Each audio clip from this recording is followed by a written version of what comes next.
Mesdames et messieurs, un plaisir de vous retrouver. Voici le sommaire de cette édition hebdomadaire. Une session de formation de 2 jours est organisée par le district sanitaire de Tambacounda dans le but de renforcer les journalistes locaux sur le système de sensibilisation sur le paludisme. Nous y reviendrons dans cette édition. Nous ferons également un tour dans les champs de bananes de l'entreprise Yelitare qui a fêté le week-end dernier ses 25 ans d'existence et de présence dans le Sénégal oriental. Une entreprise dont l'objectif est de produire suffisamment de bananes pour atteindre l'autosuffisance de ce fruit très prisé. La fête de Tamharit est le nom donné à la Ashura qui correspond au 10e jour du premier mois du calendrier lunaire islamique. Une fête de bienfaisance et de générosité envers la famille, les parents, les orphelins et les déshérités. Nous suivrons dans cet hebdo un reportage sur la préparation et l'importance du kéré. Comme chaque semaine, la chronique sur l'actualité phare de la semaine bouclera cette édition et dans un instant, le développement. Bienvenue mesdames et messieurs. Le district sanitaire de Tambacounda a accueilli les journalistes de la région pour une session de formation de 2 jours avec le projet MASEPA, un projet basé sur un partenariat pour l'élimination du paludisme en Afrique. Cette session de formation permettra de renforcer les hommes de médias de la localité sur le système de sensibilisation sur le paludisme, notamment sur l'explication de certains concepts.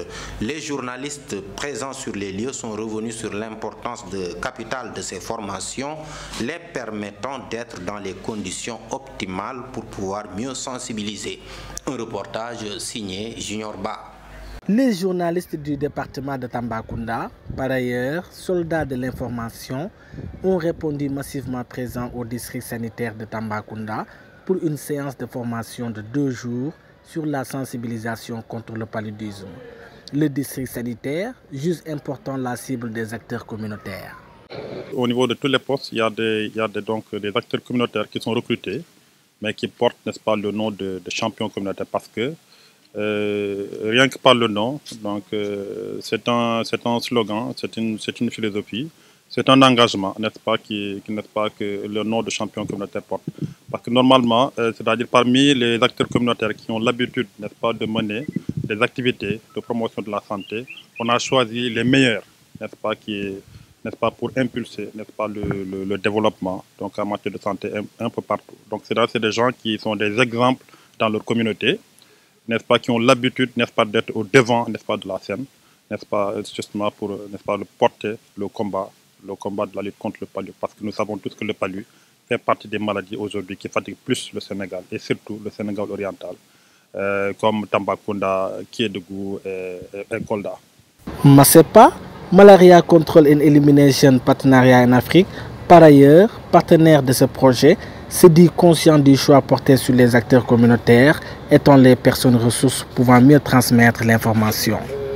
Donc pour la communication, nous avons trouvé comme vecteur principal les journalistes, donc qui puissent vraiment booster le secteur de la communication dans Tambacounda. Alors pour les journalistes, pour que la communication sur le paludisme passe, lorsqu'il s'agit en fait d'impliquer tous les acteurs locaux dans la communication, les radios communautaires ainsi que les journalistes, les web TV, tous les médias ne sont pas laissés en rade. Donc il y aura forcément une implication, une collaboration qui va se faire entre nous, partenaires du district sanitaire, et ces radios communautaires pour booster la communication au niveau du district, évidemment. Les récipiendaires présents sur les lieux ont rehaussé l'importance de cette formation, leur permettant d'être bien outillés pour pouvoir ensuite assurer une sensibilisation digne de nom. C'est une formation qui est venue à son heure parce qu'il s'agit de parler de paludisme, de la prévention du paludisme. Et on sait que la région de Tambacounda, comme les statistiques l'ont montré, fait partie des 3 régions dans la zone rouge du palu où le palu fait beaucoup de victimes. Alors, je pense que renforcer les capacités des journalistes ne serait pas une chose vaine parce que, comme on le dit, sont les vecteurs de l'information. Parce qu'un journaliste qui doit parler à la population doit maîtriser l'outil sur lequel il va parler. C'est-à-dire que le journaliste doit maîtriser l'objet de sa communication. Parler du paludisme sans avoir les b.a.-ba un peu de la protection contre cette maladie serait une chose grave. Malgré les résultats prometteurs sur le paludisme, Tambacounda ne se repose pas sur laurier, étant toujours dans la zone rouge. La communication ne sera jamais de trop pour toucher à grands coups de sensibilisation la population. Merci à Junior Ba, Anna Komolt Gori et Angèle Coxiani, deux étudiantes du lycée agricole de Sussignon en France, viennent d'achever leur stage au Sénégal, plus précisément à Picogerna à Tambacounda. Un stage qu'elles ont obtenu grâce à l'entremise du PDG de ISETA, M. Momodou Boy Diallo. Ces étudiantes en BTS ont apprécié leur séjour au Sénégal et se félicitent du partenariat entre le lycée agricole de Sussignon en France et l'Institut supérieur des études technologiques appliquées ISETA au Sénégal. Écoutons-les au micro de Willy TV. On est en stage au Sénégal parce qu'on fait une formation en France qui s'appelle un BTS, un brevet technicien supérieur. Et donc du coup on fait un stage ici entre notre première et notre deuxième année. Et on a choisi de le faire du coup au parc national du Niokolo-Koba. Et du coup ça a été, le Sénégal ça a été le plus facile d'accès et qui nous a été présenté en premier. Du coup on n'a pas du tout hésité, on est venu directement et on passe une super expérience ici. On découvre plein de choses, on découvre plein de monde, on découvre la culture. Et c'est complètement différent de la France, donc c'est vraiment génial, ça nous fait des expériences en plus et on est vraiment super contentes. Très sympa de découvrir cet institut. On a de bonnes relations avec M. Diallo et on le remercie pour tout ce qu'il a pu faire pour nous au cours de ce séjour, de son accueil. Et ça se passe très bien pour l'instant. On a participé à plusieurs fêtes, si je peux dire, avec ISETA, donc c'était vraiment génial. On a fait la rencontre des étudiants, on a pas mal parlé avec eux. Donc, comme l'a dit Anna, on est issu d'un BTS et on travaille en gestion protection de la nature. Donc, on était là pour ça. On a découvert de nouveaux animaux, de nouvelles méthodes de travail dans la façon de faire les choses. On a pu rencontrer tout le personnel, aller directement sur le site même du parc, donc voir les conditions, comment ça se passait, les missions. On a vu vraiment comment se déroulait dans le parc, on a eu pas mal d'infos qui nous étaient nécessaires, nous, pour remplir après notre dossier qu'on a à remplir en France. Dans la globalité, partout où on a été allé sur Tamba, etc., on a toujours été bien accueillis, ça a toujours été très ouvert, on a toujours pu parler, poser des questions. Donc, et les gens étaient en général assez ouverts, on avait toujours des réponses. Et vraiment, c'était top, on s'est fait une super expérience même avec les gens. Les gens n'ont pas la même approche ici qu'en France. Enfin, il y a des choses qui changent, les manières de faire, les politesses. Donc il y a plein de choses qui changent. Oui. Et d'ailleurs, en rentrant au lycée, c'est une expérience qu'on va faire partager si éventuellement des premières années en BTS veulent vivre cette expérience aussi. On est les premières à venir ici du coup, à faire, avec le partenariat de ISETA et de notre école. On va faire passer le message qu'ici, y a des super choses à faire en fait, pour que les premières années de l'année prochaine du BTS puissent venir ici aussi. On tient à remercier merci, tout le monde pour ça. Ça a été vraiment une expérience formidable à vivre. Les personnes qu'on a rencontrées vont beaucoup nous manquer au retour et ça va être triste de partir pour ça.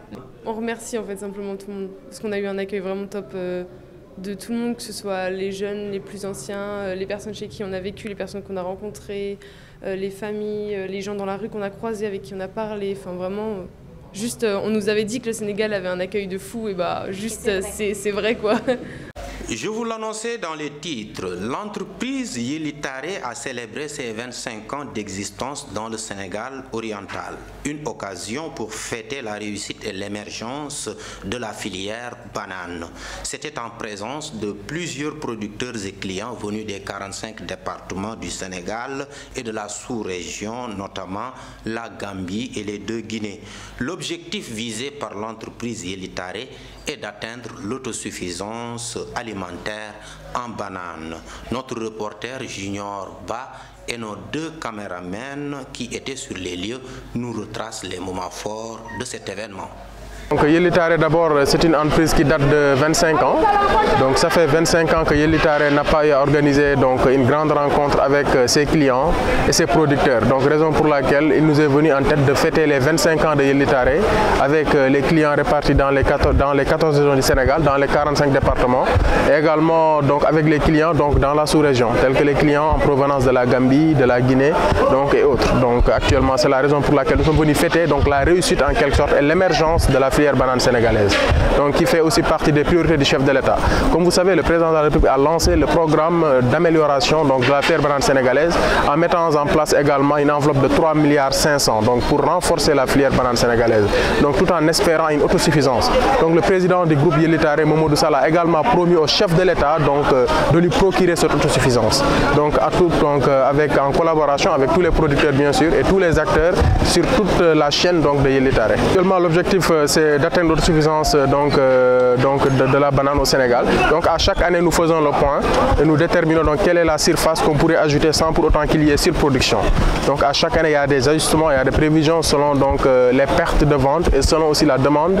Donc nous ajustons un peu l'offre. Donc le pourquoi cette année aussi nous avons prévu de faire une extension qui permettra de répondre donc sensiblement à la demande donc de l'année prochaine, Inch'Allah. Actuellement tous les producteurs sont vaccinés, ils savent nous sommes dans l'ère de la compétitivité et dans l'ère donc du libre-échange via la mondialisation. Donc la filière banane sénégalaise doit être compétitive pour survivre donc aux multinationales. Donc nous avons la banane ivoirienne qui pénètre souvent le marché sénégalais. Donc pour exister et perdurer donc dans ce marché, nous devons impérativement produire un label de qualité. Le pourquoi tous les producteurs sont convaincus et les investissements sont à la hauteur de ce défi. Si vous regardez bien donc dans la zone là où nous sommes, nous voyons à 90% il y a des jeunes et l'immigration clandestine est en train de reculer. Donc là on voit que les gens restent dans leur terroir grâce à la filière banane sénégalaise. Donc elle emploie aujourd'hui plus de 6000 personnes. Yellitare étant le pionnier donc n'est pas en reste donc dans l'employabilité des jeunes dans la filière. Beaucoup de difficultés ont été relevées, donc le défi de plusieurs difficultés a été relevé. Actuellement donc ne serait-ce que se concentrer et un peu essayer d'organiser le marché national, donc avoir des équipements de distribution, et si investir dans des équipements de récolte comme ce qui est fait. Là c'est un réseau de câbles qui a été installé par une société costaricienne. Donc ce sont ces genres d'initiatives qu'il faudrait pour booster encore la productivité et le rendement, donc de même que la valeur ajoutée donc dans la banane sénégalaise. Bon, il faudra attendre de voir donc une banane en carton donc plus importante que la banane en vrac. La banane en vrac c'est un régime qui a été récolté et mis en camion sans passer par le traitement, sans passer par tout ce circuit. Donc d'ici 2023 normalement donc on pourrait avoir quasiment 40 à 50% de la production qui pourrait être reconditionnée. Merci à Junior Ba et à nos deux caméramens. La fête de Tamkharit ou Ashura, correspondant au 10e jour du Nouvel An musulman, est un jour de prière, de jeûne et de festin pour encourager le partage et la solidarité, deux principes phares de la vie sénégalaise. Cette année à Tambacounda, malgré la 3e vague de la pandémie de Covid-19, la fête s'est déroulée dans la paix, la joie et la convivialité autour du fameux couscous appelé Tchere Tamkharit avec une délicieuse sauce très bien préparée. Suivons ce reportage de Céline Sisler-Gomis. Les rituels accompagnant Tamkharit sont inspirés du prophète Mohammed selon la coutume. Les Sénégalais se rassasient du fameux Tchere Bassi Salté en cette occasion pour symboliser leur espoir de manger à leur faim tout au long de l'année. Les revendeurs tels que les épiceries, nous les livrons très tôt dans de très bels emballages. Nous avons suivi une formation. C'est pourquoi nous avons de l'expérience. C'est un produit de qualité avec une traçabilité. On connaît l'origine de la matière première depuis les champs jusqu'à la transformation des produits. Donc, cette fête est essentiellement culturelle à travers les pratiques inspirées des aussi coutumes du prophète Mohammed. Il est recommandé à l'occasion de cette fête de se maquiller le contour des yeux avec du col, de rendre visite aux orphelins et aux malades, de couper ses ongles. Autant de pratiques qui renvoient à la solidarité, au partage et à la compassion. Je tenais à remercier toute l'équipe de Weli TV qui nous a invités pour la Tamkharit, l'Achoura musulman, la nouvelle an musulman. Ça a été très bien par Tata Noumbe. Elle nous a vraiment gâtés. On s'est très bien rassasiés même. Et pour l'année prochaine, Inch'Allah. La Tamkharit qui marque le début de l'année musulmane est une occasion de prière avec ferveur, de festin avec le Tchérebassi, mais aussi et surtout de carnaval avec le Tadjebon qui constitue un grand moment d'évasion. Alors nous espérons que nos parents Yeteba et les Sérères n'ont pas trop abusé de ce fameux plat tchéré. Le sport avant la chronique, la Confédération africaine de football, la CAF, a procédé le mardi dernier au Palais des Congrès de Yaoundé au tirage au sort des poules du premier tour de la phase finale de la Coupe d'Afrique des Nations, la CAN Cameroun 2021. Les 24 équipes nationales de football qui devront disputer le trophée continental sont ainsi réparties dans 6 poules de 4 équipes chacune. Le Sénégal s'est retrouvé dans le groupe B en compagnie du Zimbabwe, de la Guinée et du Malawi. Pour rappel, la CAN Cameroun 2021, qui devrait se tenir en janvier 2021, a été reportée par la CAF pour des raisons liées à la pandémie de Covid-19. Elle est prévue du 9 janvier au 6 février 2022. Bonne chance à nos vaillants Gaïndés. À présent, place à la chronique. Et cette semaine, l'étudiante en journalisme et communication Céline Sisler-Gomis nous parle de l'hivernage 2021 et ses quelques dégâts notés. Les inondations. Les inondations sont l'une des catastrophes naturelles les plus fréquentes. Cette situation rend difficile le quotidien des habitants sénégalais, qui sont impuissants face aux eaux stagnantes. Des flaques et des mares d'eau encombrent les rues ensablées de la capitale où les voitures et charrettes ont du mal à passer. Au Sénégal, les pluies des derniers jours ont déjà causé des dégâts dans plusieurs quartiers de Dakar, ainsi que dans plusieurs localités du pays. Ces inondations se répètent chaque année au moment de l'hivernage, au plus grand désespoir des populations. Dans les régions, plus précisément à Tambacounda, nous remarquons une absence d'inondation, comme noté dans la banlieue dakaroise. Vu que dans le Sénégal oriental, l'eau ruisselle directement au niveau des rizières. Toutefois, dans certains quartiers comme Saragilé, le risque de dégâts est très élevé vu que la plupart de ces maisons sont faites en boue. Et plus il pleut, plus le danger menace les habitants de ces quartiers. Le président de la République, son Excellence Macky Sall, avait aussi activé un plan d'aide d'urgence suite aux fortes précipitations qui ont provoqué des inondations dans plusieurs localités du pays. En septembre dernier, 30 milliards de francs CFA avaient été annoncés par Macky Sall pour financer la gestion des inondations. Pourtant, elles se sont répétées dans les quartiers de Mbao, Keur Massar, Parcelles Assainies de Dakar ou encore dans les villes de Touba et de Mbaké. Des pluies sont encore annoncées pour toute la semaine à venir. La colère de la population gronde de partout, que ce soit à Dakar ou dans les régions. Des rues à Cambérène et Keur Massar, les plus touchées, ont été bloquées en signe de mécontentement. Car la problématique n'est pas nouvelle. Après d'importantes inondations en 2012, un plan décennal de lutte contre les inondations, PDLI, de 750 milliards de francs CFA, soit plus d'1 milliard d'euros, a été mis sur pied pour moderniser et installer des systèmes d'assainissement. Mais beaucoup reste à faire. Mais qu'en est-il réellement de cet argent? C'est la fin de cette édition. Mesdames et messieurs, merci de l'avoir suivi. Merci également à toute l'équipe qui nous a accompagnés pour la réalisation de cet hebdo. Quant à moi, je vous donne rendez-vous la semaine prochaine pour un autre tour de l'actualité du Sénégal oriental. Excellente semaine à tous.